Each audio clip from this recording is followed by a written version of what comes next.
I think this was almost like it's one of those situations where it ended up working out in someone's favor. You know, like what we said about the CM Punk injury at Royal Rumble, it ended up working out for the better for the storyline between like Drew and Seth and whatever for the World Heavyweight title at Mania.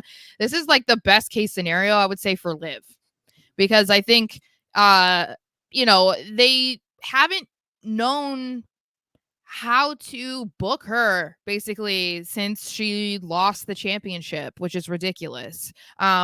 Because it was such a big moment for her to have won Money in the Bank, to have beaten Ronda Rousey, and then she just went on this like boring-ish title run and they didn't do anything with her.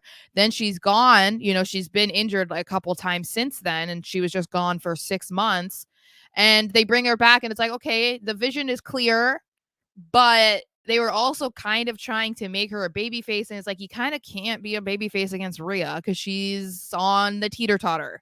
She's a tweener. She's Exactly. both. She And really is. that was the epitome of what we saw last night. It was a double turn, basically, because Rhea's out there and everyone is so supportive of her. They're so sad to see her go, but you shouldn't be, right? Because she's the like leader of the Judgment Day. You're supposed to hate her. And then you have Liv come out to celebrate and like gloat, She hey, was giving ha off ha the ha, same. like look what happened to you.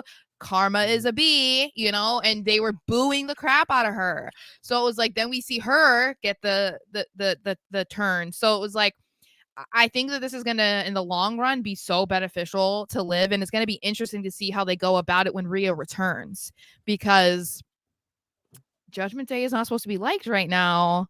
But if No, she they're not. returns and she's supposed to be feuding with a heel Liv Morgan, then you kind of can't bring her back as a heel. No, no. But then again, it's she toes that line. Which a lot of what she's doing is very similar to Drew and his, revenge tour and whatnot and hmm glory. And what I see with Liv in this, and referencing, I mean, the backstage interview that she had. I mean, she raised some valid points. Yeah. And this is why, and this kind of led to this hashtag being on Twitter and me being not on mommy's side on this, because I'm all about this. I'm all about Liv having her own little revenge tour, because Rhea put her on the shelf for 8 months. If we're gonna let's go more in front of the curtain. Rhea took her out for 8 months. You know what I hmm mean? And then for Liv to come back and do this, it's great way to not only throw her up in the ranks and throw her up in a championship picture, give her a little bit of a run, and then when she comes back, Rhea comes back, you have them feud, and then Rhea can just take over where she left off. And Liv Yeah. Morgan got a little run. Maybe they do a little trilogy of sorts, and Liv picks up the first one, Mommy picks up the second. And you could do stuff like that where it's not like it's the worst thing in the world and this is gonna kill Rhea, and she's not gonna go back to the status that she was. No, this actually is a good thing and a blessing in disguise. Let's say that it's a blessing in disguise, because it's not only gonna work out for Liv to get that reign that she deserves, but in the long run, I mean, could you imagine that feud now that Rhea and Liv are going to have when she comes back?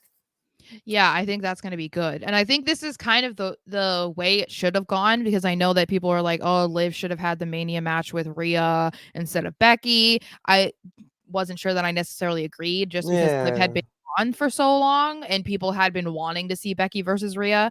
But I feel like this makes more sense for them. Like this is a good base of their feud, like on like we've already saw the foundation because of Liv's anger about being put on the shelf, but now this is just like adding more and more and more, so it's just going to be so much easier. And I think this is the way that they should go about trying to make Liv a hated heel.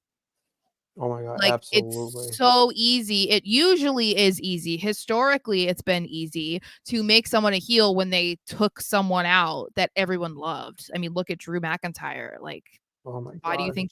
I mean, other than the fact that he's doing fantastic work, it's like it was like handing him a gold bar by being like, okay, Punk's injured, now use that, you know? And it's like, Go okay, for that's it. easy for people to hate him. So, I would say as far as whose side I'm on, I'm not on a side. I don't. You're not playing the game. No, because You're I not like gonna. them both. And so I'm just happy that this has the potential to be a really good storyline right now, all the way for however long that Rhea's out until Rhea comes back and then they kick it off. Like that makes me happy because when it comes to the women's division, especially when something like this happens, and we see it unfortunately way too often with them having to vacate titles, there's no plan in place beforehand. Like even when they Mhm. know that someone's going to vacate, there's nothing happening when they're gone. There's no plans for when they're back. So Mhm. I'm hoping that we're going to go about this in a different way.